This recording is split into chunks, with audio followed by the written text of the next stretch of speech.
Okay. Well, there you go. In progress. We are on right now. I think what we ought to do is probably share this thing to each other's. Let me go online and go on Yep. Facebook. Yeah, just go to Christian and a Muslim. Shared to my profile. I don't know which profile it just got shared to, but we'll find out here. Hi, guys. Pay no attention to us. Well, pay attention to us. So, okay, But, you got already shared on, I think you've got it shared on my page. I'm on Christian and Muslim now. Okay, yeah, I'm on Christian. Yeah, it's being shared to my page and to yours. All right. And it's recording. And Yeah. there we go. To my page and to yours. I just did what I could do. All right. And it's recording. And yeah, we're on, buddy. Yep. Yeah, we're rocking and rolling. All right. So good morning, people. All of you.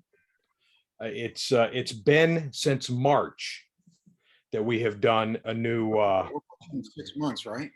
Yeah, what is that? March, April, May, June, July, August, 6 months. Yeah, so where we used to be once a week, we're now twice a year. Yay for us. Well, let's be honest. We've been a little sad. I've been a little sad because a big reason for that is that you haven't felt well. Is what? Is that my good friend Bob Prater hasn't felt too well. Yeah, no, guys, I've been sick. I'm having some good and bad days, some terrible days, but also some excellent days. Today is a kind of an in-betweener. And I am raring to go to talk about what's happening on the earth, what's happening in our country, what's happening. We're going to touch on Afghanistan today. We're going to touch on a lot of stuff. I really, Ahmad, don't forget to remind me. I want to talk about some of my friends who inhabit the far religious right. Yeah, sure. Before we're done. So, Ahmad, how are you, man? You know, hey, life sometimes takes you in all kinds of places. It's been, we've had some of our own challenges, but we've also we'll find ourselves in a very blessed place right now, health-wise, spiritually, family. Today is my mom's birthday, 75th birthday for the mother hen of the family. But yeah, we're good. No, we're doing good. I'm doing really well. It's good to see. I really enjoyed seeing you the other day at 24th Street, our hangout. We hadn't done that in months. It's a lie. It was a good one. Just to have you here, just to have you eating and drinking and laughing and joking and teasing. It was fun for me. So it was a blessing. Let it be. Well, likewise. I know it's not 100% yet, or I don't know where it is percentage-wise your health, but no, I'm going to be okay. I'm either going to figure a way past this, through it, or I'm going to learn how to live with whatever is happening. And either way is okay by me. Although, man, my desire is to be healed. Yeah, I hope you're going to. Yeah. So answer this for me. Here's just a question. It's your mom's birthday. Yes, it is my mom. Do you guys sing happy birthday? Do Muslims sing happy birthday? Do you celebrate birthdays? That's such a good question. I mean, look, technically, if you go by, Orthodox Islamic law, it's like, again, I shudder to bring up all the other orthodoxies in this world, like Judaism and Christianity and whatnot. But, technically in Islam, there's 3 celebration days, and they are the Ayad, or it's like, how you have Christmas and Easter and whatnot. We have Eid al-Adha, which is the sacrifice, the celebration of the sacrifice, where Abraham sacrificed his firstborn son, tried to, and God had mercy on him, sent down the ram. That's a big celebration day. It goes on for 4 days. And then there's Eid al-Fitr, which is the celebration of the ending of the fasting month of Ramadan. Okay. These are the 2, well-known Eids that we have, which encompass 5 days. Okay. And then there's Jummah, which is the Friday prayers. Friday, okay. Jummah, which is the 6th day of the Islamic calendar, the day that we say that we're taught that Adam was created, and it's the most blessed day of the week. It also happens to be the most blessed day of the year. It's just the most blessed day. that is a celebration, and it's in a sense every Friday. You're supposed to wash your whole body. You're supposed to dress in the same clothes you would dress for the other celebrations, and then you're supposed to gather at the mosque, listen to the remembrance of God, pray with your brothers, and the women are allowed to come. They're not forced to come. And then to try to see one another and whatnot is you take out a person. These are really the days that we celebrate. We're not supposed to celebrate the prophet's birthday, when his birth, his death. We're not supposed to celebrate really any other thing, whether it's a Mother's Day, Father's Day, Brother's Day, Sister's Day, all the other Right. days, because every day is supposed to be Mother's Day. Every day, the mother, the feet of your mother is where you find paradise. So you should be kind and good to her every day. The parent, your parents, you should be pleasing your parents is only second, to pleasing God. And so on and so forth, your relationships and all these things. You're supposed to celebrate the good people and the good things and whatnot. So technically, no, there's only 3 celebration days in Islam, and that's it. Now, what do most folks do? They sing happy birthday. They'll What? get a cake. They'll do X, Y, and Z. I mean, and that's just kind of it. It's one of these things where, as long as you're not out spending a lot of money or trying to create something super, super special. Joe did this for his mom, so I'm going to do this for my mom, or Joe did this for his wife, I'm going to do this for my wife. Or, sometimes, families, if their kid, if the neighbor's kid had a big party for his birthday, they're going to go ahead and spend $10,000 for Susie's 15th birthday. And we don't do that. I mean, that's, turning it into something completely different. But in the end, like I said, it's not some major issue, and most folks will sing happy birthday, or they'll do an Arabic version, or an Afghan version, or whatever Chinese version. But it's not considered something terribly bad. And as a matter of fact, a lot of people smile and have fun with it, especially with Yeah, the kids. I think it's wonderful to when we can celebrate one another like that. I love that. And I've even gotten the sense over the years that as badly wrong as we get a holiday like Valentine's Day, I just can't help but think that God must be smiling a bit that we chose a day to celebrate love once a year, even though, again, we get it completely messed up. Uh, But my history, when I was kind of really orthodox and almost militant, as it were, I only allowed my family one other celebration outside of the ones I mentioned to you that are completely mandatory in Islam, and that was 4th of July. Mr. Patriot, just call me Mr. Patriot, baby. of all the holidays, Holidays, 4th of July, because it didn't signify anything religious. Every other country in the world celebrates some national day. I mean, it they doesn't do. matter if it's Saudi Arabia, Japan, or I don't know, Nigeria. And quite frankly, because the United States of America, and its constitutional democracy offers us so many freedoms and liberties and blessings, that hey man, we sit, me and my nephews, on 4th of July, and after, while we're lighting fireworks or watching fireworks, we'll actually sit there and sing the Star Spangled Banner. I mean, it's our tradition. We sing it, and we sing it. We have a lot of fun with that holiday. We have a lot of fun with that I holiday. think that's great. And listen, you and I, That was for years the only thing outside of those celebrations I told you about that are mandated in Islam, right? The Friday prayers. right. That was it. 4th of July, man. And then So slowly, you and I, surely the family chipped away at me.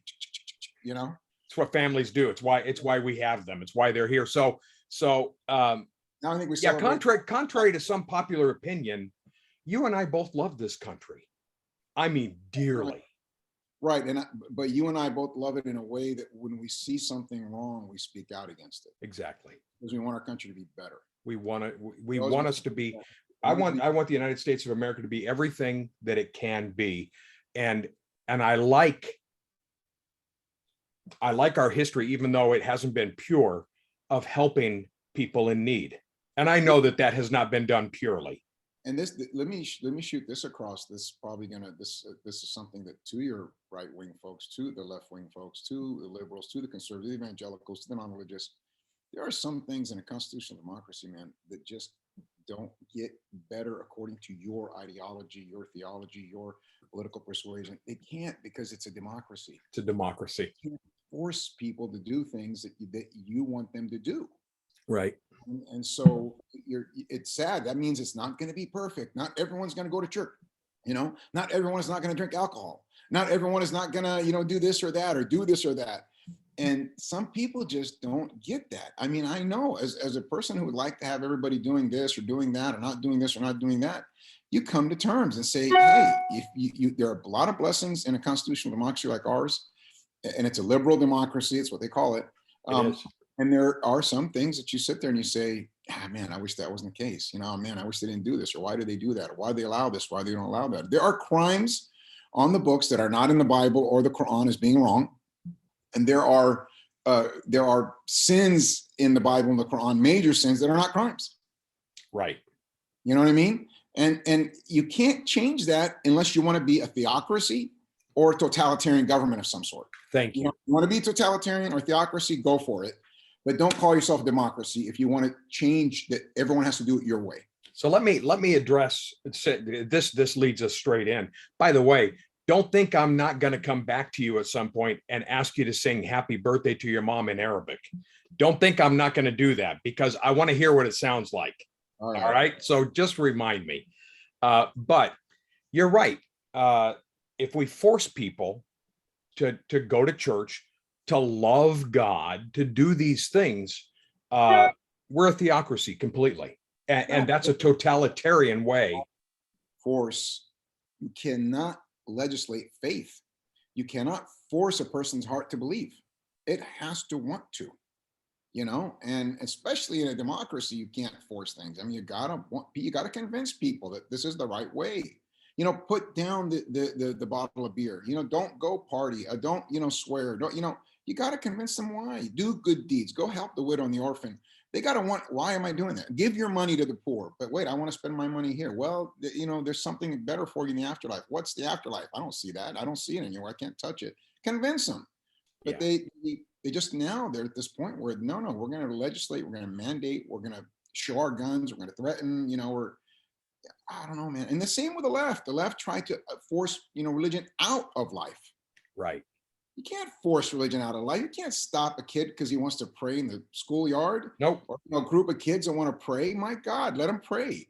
You can't legislate people to, force them to like a lifestyle, force them to teach their kids this, force them to, no, they're not going to do that. I mean, if they, in a constitutional democracy, if they want to teach their kids and learn them that this behavior is wrong and that behavior is good and this behavior is bad, premarital sex or homosexual marriage or abortion, they have every right to tell them that. Right. Same time, you have every right to live your life the way, the law of the land allows you to live it. So both sides are, have lost that central compromising bearing. And it's leading to what's going to be most likely a failed democracy. I think you're probably right, sadly. Which is not a small statement, Bob, simply because if you have a failed democracy in some faraway land in a country that doesn't have much influence on the world, that is just kind of there, that's going to affect either that country or that small region around it, et cetera. Right. That if the United States of America becomes a failed democracy, that will affect the entire globe. Oh, it's like dominoes that will fall. I'll tell you, we'll have the best birthday party ever is Vladimir Putin and the leader of China and the leader of every autocracy in the world. They're going to have the best birthday party and say, what, the big guy on the block, the compass for, the what holds down the anchor of Western liberal democracy has fallen. And it's that domino, right? That domino falls, it's going to hit every other domino. And these people that are burning down their own democracy are going to see, they're going to be really, really saddened. They're going to feel really bad about it at some point. They're going to realize what they've done, and that loss is going to be maybe irreversible. Let me, and I happen to agree. I think dominoes will fall in a tremendous way that we will look on with horror as it happens. Let me ask you this. Texas is interesting. I've been there a couple of times in the last little bit. I was just there in April. Might be going back in the fall. Texas is interesting to me. The fact that they don't require mask mandates in the schools. Waco, Texas, there, whatever school district that is, they had 2 middle school teachers at the same school die of COVID within 4 days of each other, just earlier this week. And so they're dealing with all that. But at the same time, they outlawed abortion.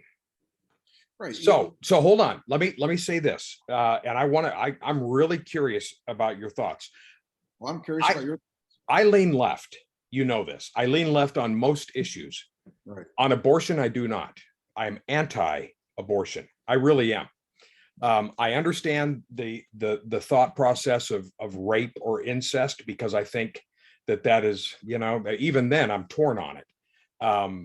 There was a very famous teacher named Walter Martin years ago who used to, his thing was, the Bible allows us to, we can defend ourselves. And Texas is done. I really don't, because I think that they're being run by the very people we're talking about that want to bring theocracy to the United States.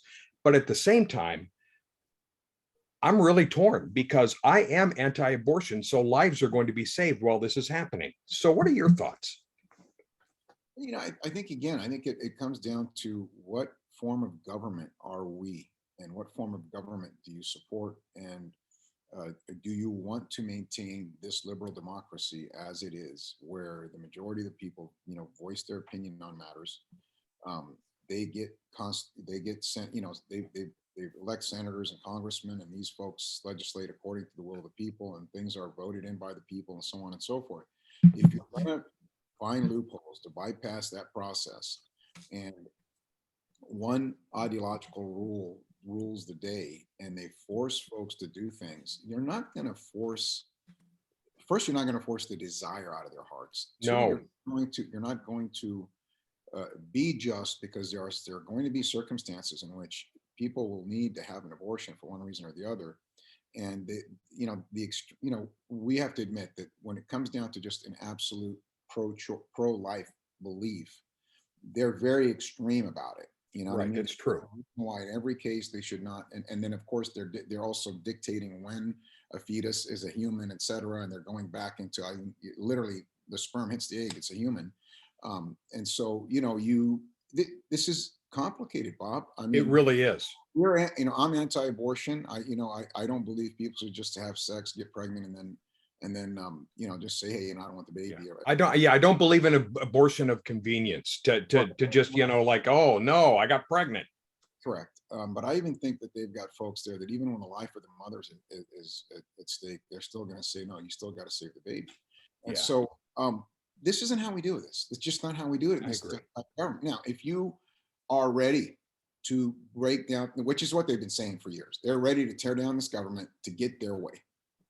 And that's what we're seeing. We're seeing that they're going to tear down the government to get their way. And abortion has been one of the big rallying cries that the politicians have used for years and years. They really didn't want to dismantle Roe versus Wade. We knew that, because they were using it politically so well. Correct. Now there's a change, though, in the last 5 or 6 years, in the last 10 or 15 years, in which and this even started back with Gingrich and guys like that, and even Reagan administration folks had these kind of feelings. But the idea is that we're going to get our government the way we want it. We're going to take it back to the 50s. We're going to make it Christian. Sorry, I snorted. I started to laugh. You're right. They want to go back to the 50s. We're going to make it a certain culture. We're going to make it a certain religion. We're going to, and so this is what they want, and this is what they're doing, and this is why they're obviously this. If they're fighting this fight, they're going to rally their troops. If they're fighting the fight of so-called voter fraud and all that, they're rallying their troops. Keep America Christian, European Christian, with its traditions and cultures and values. No, not just European Christian, white Christian. Well, I'm going to say European Christian only in the sense that if these are the reasons, I'll go further than that. These are the reasons you're doing this, and to end gay marriage and to end this and that and the other, you have this high ground, moral high ground, in their opinion, right? That validates the tearing down of our institutions. And so I'm torn. I mean, I'm not torn in that this isn't how you do this in a constitutional democracy. You I don't do agree. it this way, but I get it. Every time they do a thing that says, "Hey, man, we stop this bad thing from happening," or this thing that biblically wouldn't be allowed, or they're patting themselves on the backs while they're burning down their own democracy.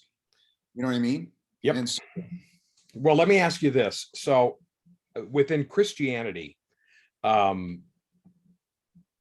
we were taught from the time we were children that the mark of the beast is coming, that the end times will be upon us before we know it, and the Antichrist will make himself known.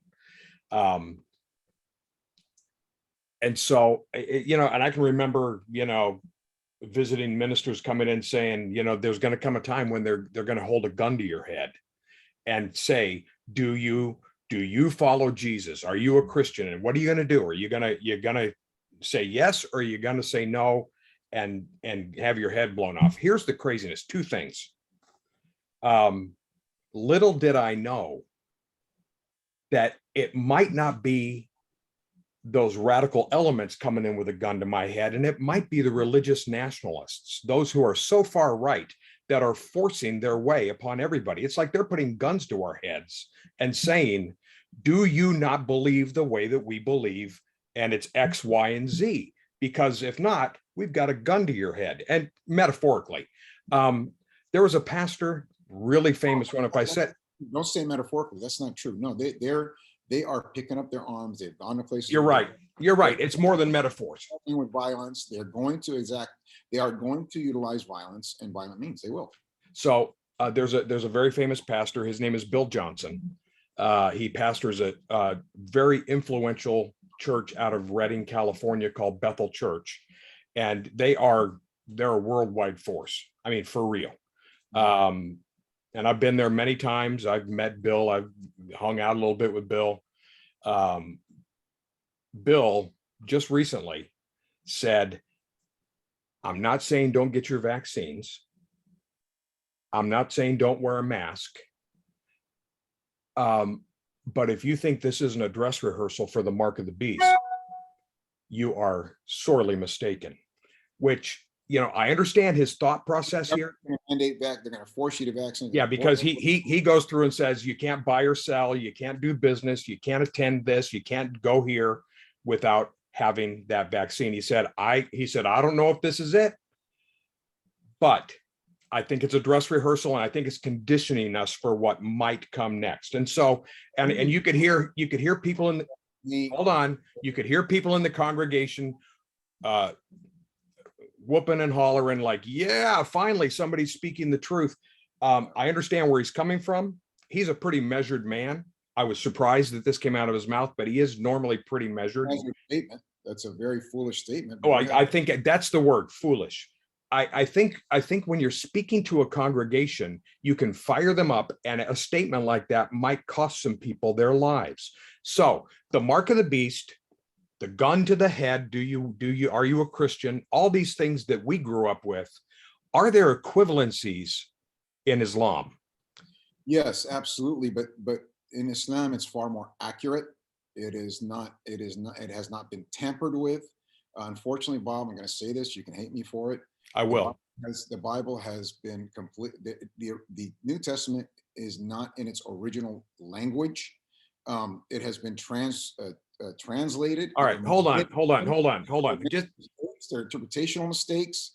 Okay. And so you've got folks, there's so many Christian denominations. Okay. If Christianity were, you do know that there are Muslim denominations more than Christian, but let me finish. Yeah, and I'm saying, and there are different schools of thought. I mean, no. I can't let you just put this at the feet of Christianity. I don't mind. Hit me back when I'm done, but I got to say this. Go ahead. Okay. Now, and I know that you can take Christians can go interpret the book of Daniel. They can go interpret, Revelations. They can go interpret other books that are in the Old and New Testament, and you're going to get 50 different interpretations about end times. Okay. The reality is, if the very foundation of your truth isn't true, that's one. And then you've got books that have been tampered with and not even the original language. And you've got pastors and ministers and so on that are using them for a variety of reasons. Some are zealots, some are misinterpreting, some want money, some want power, whatever.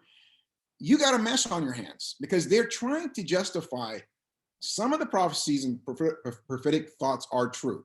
Many are twisted, some are just totally, completely wrong. They're trying to justify. You go and you take a disease like COVID, something real. It's killing people. Okay, it isn't the worst thing so far that's happened on the planet yet, but it's real. If we're going to talk about the mark of the beast and the government's going to take your kids, Nintendo, all because you want to make you, get you vaccinated. Well, did you just say the government's going to take your kids' Nintendo? Just saying, I'm just throwing something out there. This foolishness, this idiocracy that's out there, man. Okay, listen, it is a true coronavirus. It's real. People are getting sick from it. Not everybody dies, and everybody goes to the hospital. Everybody ends up in the ICU. Okay, I had a dear loved one just recently. We thought we lost her. She was gone. We all were going to lose. She was gone. Okay.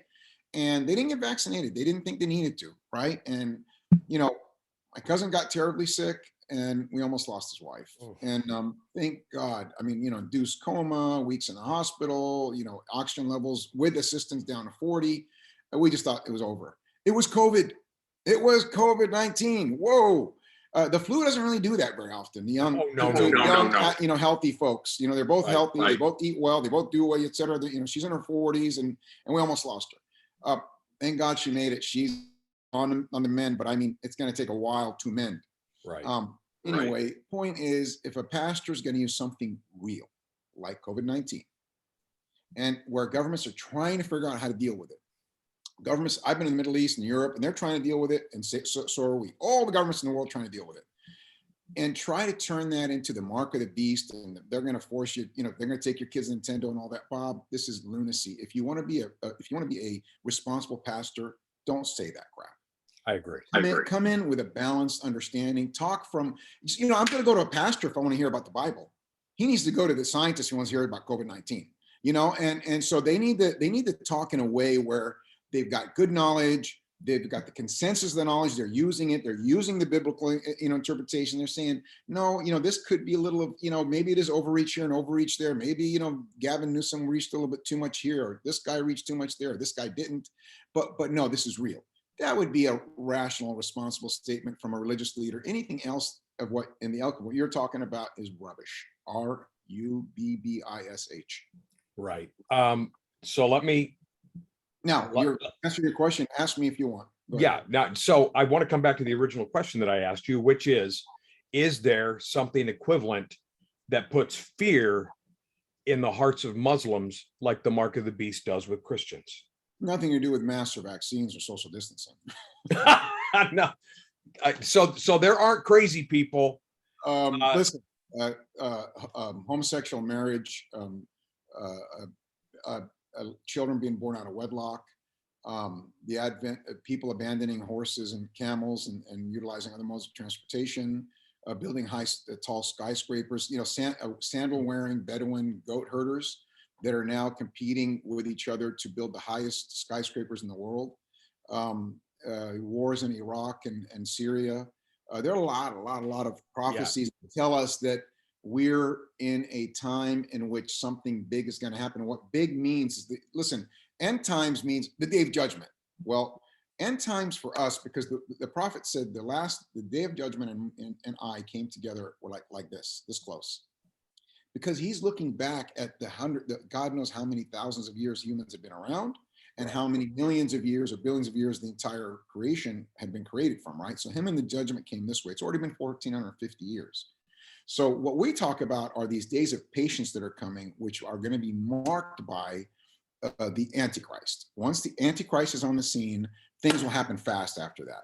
But that doesn't mean that that doesn't mean the day of judgment is the next day. Okay. So we know that certainly there are a lot of things that are, all the small prophecies have been fulfilled, and we're just waiting for, some of the big boys. I told you once, I think I was sitting in Dubai 5.5 years ago when I met my wife, and, we were all conversing, having a nice dinner, and I was talking to her older brother and smoking cigars, and I'm looking at Burj Khalifa at that moment. That moment was the tallest building in the world. Right. And I didn't tell anybody what I was thinking about, but I was thinking about the prophecy of the Prophet Muhammad, who said in the last days that sandal wearing Bedouin goat herders would vie with one another, compete with one another to build the tallest buildings in the world. 1450 years ago, he said that. And I'm looking at the tallest building in the world. Bedouin goat herders wearing sandals are the ones who built it, competing with each other and all over that area, trying to build a higher building. And I'm thinking, good God, these days are near. So that's how did I get up and start screaming at everybody and start yelling and saying the government's going to take my kids' Nintendo? No, I didn't do that. You talk rationally, you explain things to them, you make them understand, you make them realize that you don't need to go kill yourself, you don't need to go jump off a bridge, you don't need to just go and choke people into believing. You continue to live your life like you're going to live forever. You be responsible, take care of your kids, your family, and you strive in God's cause and you try to help people understand and come to God. That's what you do. For us in Christianity, there's a scripture that says, "Occupy until He comes," and it means continue to live your life and love each other and take care of one another, which I think is probably the highest law right now, is the law of love. For us to kindness and empathy are in such short supply. Kindness, forgiveness, understanding, patience. Yeah. I think you sum all that up, and your word is love. You sum all that up and you get that. You gotta have it right now. If you're not going to have it today, man, we're going to. I hear you. Hey, let's shift gears. And let's talk a little bit about what has happened in the transition between President Trump and President Biden. I know you're wanting to go clear back to a Bush, but we need to talk about Afghanistan. Yeah, well, if you talk about Afghanistan, unless you go back to Bush and you go back to the Supreme Court ruling, the 5-4 Supreme Court ruling in 2000. Right. You want to talk about it? Go ahead. Look, Bismillah ar-Rahman ar-Rahim. The turn of this century, the turn of this millennium, something happened. And it was an election here in which the Supreme Court of the United States overruled the Supreme Court of Florida. And they took an election away from Al Gore and they gave it to George Bush. The hanging chads. Right. That was the worst ruling in United States history, in my opinion. And the reason isn't because of Bush or Gore. I was kind of a Bush guy at that time. I was more conservative than I was liberal. Right. But it was the fact that I sat there and I thought, did the Supreme Court really just rule 5-4? 5 conservatives, ruled in favor of Bush and 4 liberals ruled in favor of Gore? Hey, wait a minute. Did we just lose our court? Did the court just get captured by ideology? Because that's not how judges are supposed to rule. In other words, we had 2 conservatives and 3 liberals went against, 1 liberal. You get my point? Yes. But that was the first ruling on record that I remember that I was like focused on. And I thought, our court's captured, it's gone. We don't. It was completely a partisan ruling. We know it was completely a partisan ruling. It indicated for the United States of America and the world that the American Supreme Court was no longer impartial, unbiased, and ruling by the interpretation of the law. Right. Now, that ruling gave Bush not only the election, but set him up and his little chicken hawk warriors and neocons to do everything they could to carve out the world in the way that they saw it should be carved out. Right. And all 9/11 did for them is gave them a license, like giving a license to kill, And then Afghanistan was, the war plans were thrown on his desk. Within 90 minutes of 9/11, we had the narrative and we declared war against Afghanistan, against an entire nation, because of some criminality that had taken place. Okay. Right. And I know it hurt. I know it was hard for us to deal with. It was, imagery was difficult and all that, but to war against an entire nation, I was adamantly against that war, war. Okay. It needed to be, we needed, the Taliban at the time said, hey, we'll bring them to court, bring your evidence. They can bring their evidence and we'll rule in what's true. And we're like, we have nothing of it. You give them up right now. You give up the entire clan now. We're going to do this. We're going to do that. All we wanted was war. We knew what we wanted. We wanted war in Afghanistan. We wanted war in Iraq. We wanted war in Iran. And we had about several other places that we wanted to go to war in. and it was going to make a lot of people a lot of money. It was going to project, American power, and it was also going to try to do some nation building. But it was perfect. We invented this war on terror garbage, and this perpetual war, Sure. just absolute lunacy. And it's where empires die. We decided to go to war where empires die. We know that. We know that Great Britain died there. We know that Soviet Union died there. And Right. guess what? The United States died there too. Now, let me tell you why I say that, Bob. I happened to be in a unique position at the time. After 9/11, we started an organization, my brother-in-law and I, and we got a little notoriety. And then the United States military and I started negotiating because we'd gone to war. So I was wanting to soften the blow. I didn't want all American soldiers to go there after 9/11, just start shooting up every guy with a turban on and a beard, and every lady that had a burqa on. I mean, you don't want them to treat people like that because they didn't do it. They had nothing to do with Right. it. Okay. And so, Muslims like, why are you training American military? Because I want to soften their hearts, to make them understand Muslims, what is Islam, what is not Islam, who are Afghans, who are not, and who are the criminals. And yes, Osama bin Laden, and this joke of a man and his little crew, God knows what they did or didn't do, and what the CIA helped them with, it didn't help them with, or Mossad helped them with, didn't help. I don't know, and I don't care. But to kill a bunch of Pashtun, tribal members, or to go in and just, rip up a nation that already had been dealing with 10, 20 years of war, okay, against already the formidable empire in the world, and then a civil war. Right. I don't know that we needed to do that to them. No, I agree. So I agree. I had some experience in the military, and I was able to do some training. And I thought I was going to be shipped around to all the COSCOMs all over the place. That was the negotiation I had. I was negotiating with generals, right, with 2-star generals. And after my first and major lecture that I had at one of their COSCOMs, where I spent the entire day training officers, command, and soldiers, the United States military, folks, the United States military, in the end, lied to me, broke their contract with me, and their trust with me, and acted unethically with me. In the end, in the beginning, that wasn't the case. So we had our negotiations. They accepted my training. It was either going to be accepting it wholeheartedly or rejecting it wholeheartedly. Accepted it wholeheartedly. I had a great training session. The commander asked me at the end, "What do I want?" I said, "I just want access to your soldiers, officers command, and it's free of charge. Just get me there." And he said, "We'll get back with you." But I had one other condition besides that: they had to accept my teaching whole, because I didn't want them telling me what to tell the soldiers. You follow? Right. It was that I wanted a video of my lecture and to be handed to me before I leave. When I got done, I asked for my video. They said the videographer left. Then it was, we want to edit a few things. Then a few months later, they lost it. That's the truth. And then several months after, the 2 generals I'd been dealing with, special ops guys that had come up through special ops, became generals, 2-star generals. They got promoted.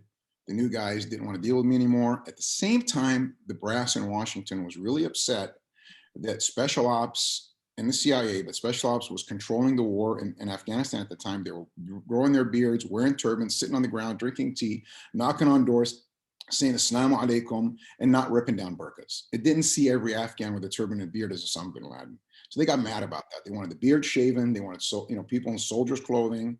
So they stopped. They kicked that process out of the war, and sent in the 101st Airborne Division, whatever. Now, what happens, Bob, is soldiering is a complicated situation, and you don't want, soldiering is complicated in the sense that how you train soldiers. What you don't want is them to have complicated thoughts when they're trying to do what they need to do.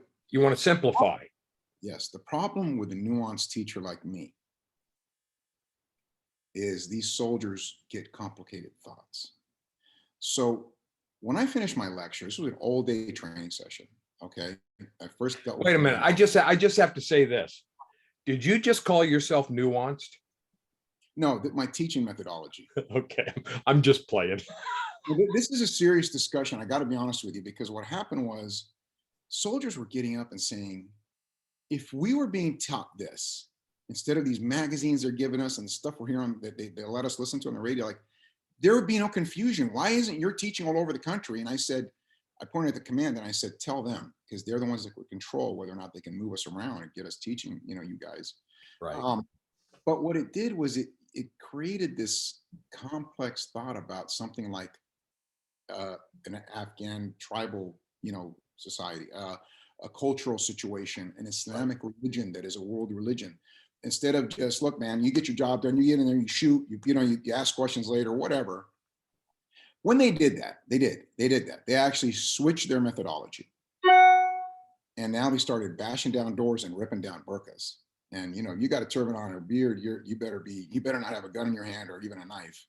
Um, Thomas Snow, he was my liaison. He was a officer. Can't remember. Trying to think of his. Anyway, I can't remember his rank at the moment. When he gave me the news that the military had lost my video and was no longer interested in my training, and I had seen what Washington was doing in Afghanistan, I swear to you, Bob, in 2002, I told him and I predicted, and I said, today, I promise you, mark my word, the United States has lost the war in Afghanistan. It's 2002. I said, you have lost the war in Afghanistan because you have lost the hearts of the people, and the people will make sure you lose that war. This is Afghanistan you're talking about. If you don't have those folks helping you, if you don't got those Pashtun tribes helping you, if you're going to disrespect their culture, their traditions, and their religion, and their women, and if you're going to disrespect them, you're not going to get their help. If you don't get their help, you're going to lose this war, and it's going to be ugly. Okay. And I wish that, I wasn't wanting certain things. I wanted as less bloodshed as possible, as less death as possible, root out terrorism, and just restructure something. But it was all, the wars we fought under the Bush administrations were all fought wrong. Congress was wrong. Everybody was wrong. Because I wasn't against taking out Saddam Hussein. I was against what our intentions were and our methodology and all the things that we did. I wanted them to utilize sheikhs and scholars and opinions and get all the Muslim countries to say that this guy was a bad guy, who was bad for, anyway, Bob, long story short, we don't do things right. Well, it sounds to me like your proposal was one that would honor the hearts of those who live in those countries, specifically with this one, Afghanistan, to respect them, to walk in and not be, there's a popular book out right now called Jesus and John Wayne, and it says that Kristen Dumais wrote it, that it's the American church is not looking for the Jesus of the Bible. They're looking for John Wayne to ride in town and start gunning down their enemies. It's not who Jesus is. But we have had that cowboy mentality as long as I've been alive. And probably, I'm sure it predates me. We see ourselves as the John Waynes on the planet, that we're just going to go in and we don't have to ask permission. We're going to take it because we are who we are. Now, terrible stuff happened on 9/11, and that anniversary is coming up in 8 days, 20-year anniversary. So terrible things happened. You and I both know that.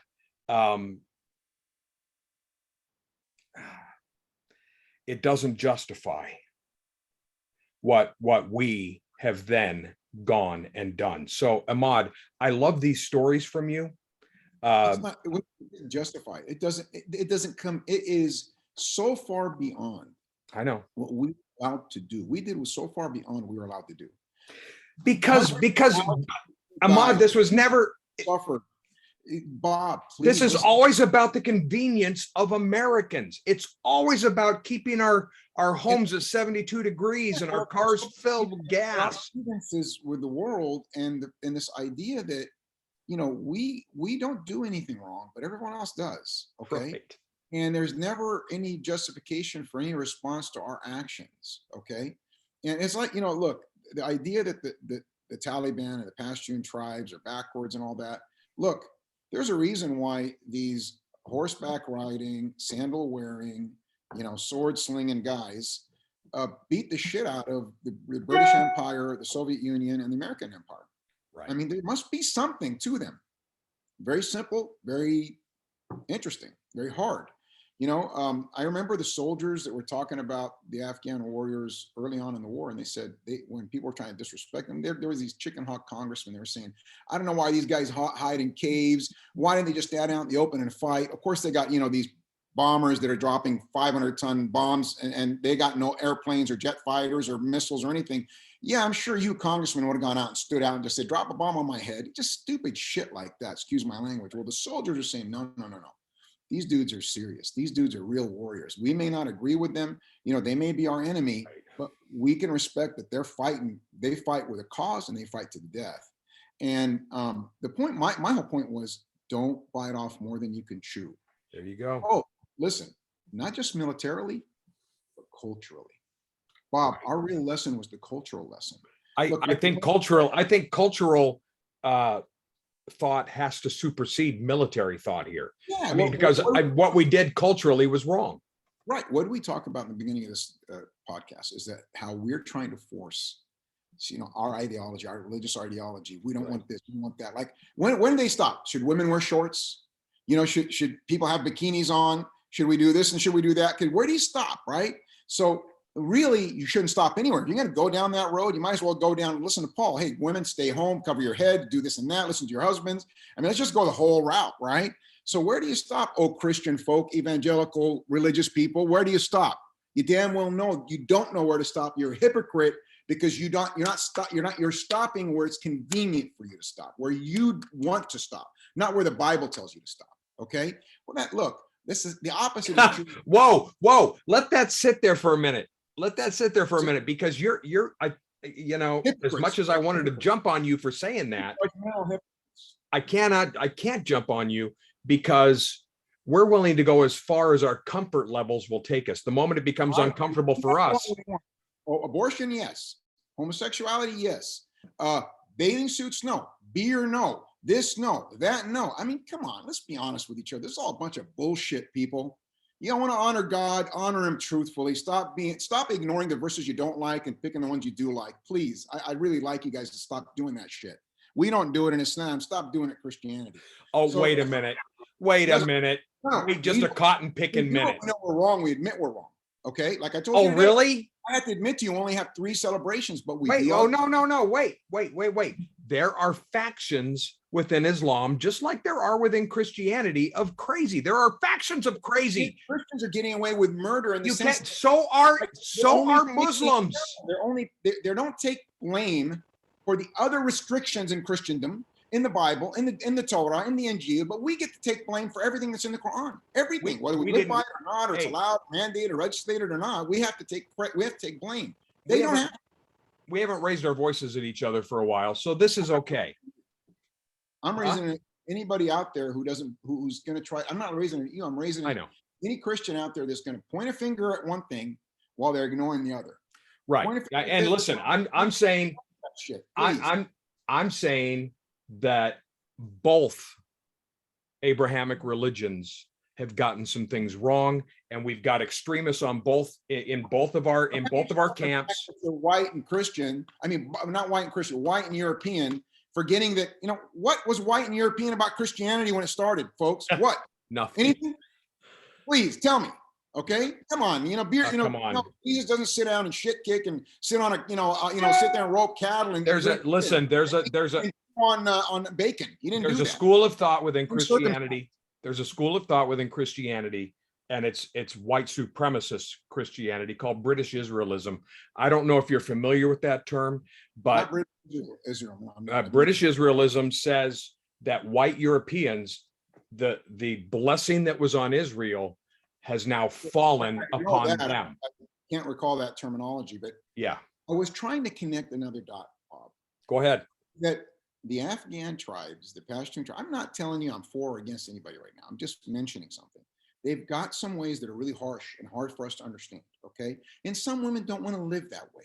Right. Not all of them, some. Remember one time we had an argument, you and I, early on when we did this podcast about 5 years ago, about Saudi Arabia and its backwards ways and all that. And I said, Bob, go ask all the Saudis that live in Saudi Arabia, how many of them would like to move and get out of their country, and see how many go. You know what I mean? And yes, you're going to get some that will go, right? But the majority at that time would have stayed. You got to do the same thing in Afghanistan, and maybe a lot of them will go, especially if it's a Taliban rule, okay? But those tribes have certain cultural ways and traditions. Some are Islamic, some are cultural, non-Islamic. I get it. Okay? Just like European tribes have Christian ways and cultural non-Christian ways, okay? And you cannot change them. I mean, they can't exist without those. Women can't even go back home or go back to their tribe, or they just do things a certain way. Men do things a certain way. And so we have to respect that others don't want to live by those rules. Maybe some Afghans and so on and so forth. They're expats that are living in Afghanistan, but the majority kind of just live their way of life. Okay. Right. And that's why our special forces people used to understand, hey, we got to respect, this is their culture. We can talk to them. We can do a little preaching. We can do a little teaching. We can do a little business, whatever, and see what part of our culture can be ushered in. But we got this idea that we just right. Our might makes us right, and we can take what we want. We can profit all we want. We can push them around. We can tell them to do it our way or the highway, even though we don't know what the hell our way is. I mean, the guy in Louisiana and a guy in California, they're living in America. They're both white. They're both Christian, and they both have the opposite, complete way of living life in every way, in every way. Right. But we have some uniform, homogenized way, which is again bullshit. Okay, so enough's enough. I'm saddened by the Afghan war because an entire generation of kids had to fight it for no freaking reason. I respect the warriors. I respect the fact that they put their lives on the line. I respect the fact that those that didn't see people as just bad and even want to just gun them down, but actually fought the war for honorable reasons. I respect every one of them, those that did it, those that got hurt by it, those that lost their lives for it. I'm saddened by it because it was a war that we could have easily avoided, should have avoided. 20 years, forget the money. How about the human toll, death toll, mental toll, the death of the people that weren't at war? The Soviet Union, they went to war in Afghanistan too, and a lot of civilians were slaughtered and killed and brutalized. Okay, right. Forget Great Britain. We don't need to go back that far. We didn't learn from the history that had come before. We thought, don't. oh no, we're different because we're the Messiah of the world. Here we come. Here I come to save the day. Iraq was wrong in how it was prosecuted. Afghanistan was wrong because it should never been initiated. Syria was wrong because it wasn't prosecuted. We didn't go in. Oh boy. So we just keep making all the wrong mistakes. And, listen, in the end, I always tell my kids and I tell other folks, Bob, and you know this, man, God is in control and he's got his hands on everything and he's watching and he's recording. He's the most just. And listen, folks, whether you think you're strong or not, God can take his power and put it wherever he pleases. He can lift whoever he pleases, and he's the most just. And if he will account for any oppression on this earth, and he'll make it right. And my faith and my reliance is on his justice, not on man's justice. All right. So I think that statement is a good place for us to maybe wrap up because we've been going for an hour. However, before we get out of here, I need some happy birthday in Arabic. Let me just say this last thing to my Christian friends out there. I know I was a little rough. A little rough? Yeah. And it's because death and destruction they're hard to swallow. Okay. Not only the death and destruction of people abroad that are at the receiving end of our wars, our missiles, our drones or whatever, but also the soldiers here that have to go and fight these wars so that these rich folks that are, the 1% can get richer, the politicians get their votes and they can usurp power and they can project American power in places that they want to project it. Right. That the transnational corporations, these international, juggernauts, they get what they want. I get angry because a lot of times we folks allow it, whether it's because of a religious ideology or a political ideology or something. And so it's a passion issue for me because it's oppression in the end to the weak and the oppressed. I hear you. Now we have leaders in the United States who have learned the Christian code, the language. And so they speak enough of the language that it causes the ears of believers to go, oh, well, this guy is like me. This guy's godly. There are not too many of our leaders that are godly. I'm just going to tell you, that's just the truth. I can speak the Christian language in every language that it contains. And if I were to abandon it and try to just say, I want to be rich and powerful, and right. I can sit and start, praising Christianity and attacking Islam and other religions, right. and win everything in this world, be a hero. You stay with the truth. You stay with honorable dealings, even if people call you a bad guy, a liar, and they threaten your life. There you go. do what's right. And that's how we're supposed to do these things. But unfortunately, there are politicians, pundits, there's even religious leaders. We know this, Bob, right? There are. They don't do what you do, and they don't do No, what I do, or what you do. or what others do. And they instead want to empower, enrich, aggrandize themselves. And That's true. unfortunately, they lead the sheep astray, and they're wolves in shepherd's clothing. And I warn you out there, folks, don't, heed the wolves and shepherd clothing. Look at the motivation and look at what could be attained. If somebody has a real reason why they're doing this, if you could find out that they're going to be benefited financially, benefited politically, benefited through power, et cetera, ask yourself, man, do I have to check this to make sure, and if you find yourself looking down on people, if you find yourself what's the word I'm looking for, Bob? Dehumanized in your feelings. Right. You don't have that much, mercy or empathy to somebody's suffering, to somebody's pain, to somebody's harm, to somebody's torment, to somebody's terror. Remember the war on terror? Oh, Terrifying. if only there was a book. Could you? Yes. If only there was a book that could teach us how to talk to each other a bit.